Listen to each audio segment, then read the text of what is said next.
Hi అండి. అందరికీ praise the lord. దేశంలో సాత్వికులై ఆయన న్యాయ విధులను అనుసరించు సమస్త దీనులారా, యెహోవాను వెతుకుడి.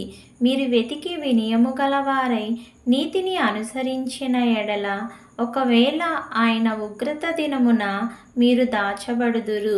జెఫన్యా గ్రంథము 2వ అధ్యాయం 3వ వచనం.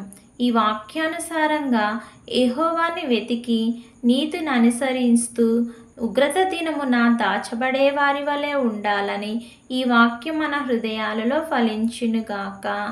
ఆమేన్.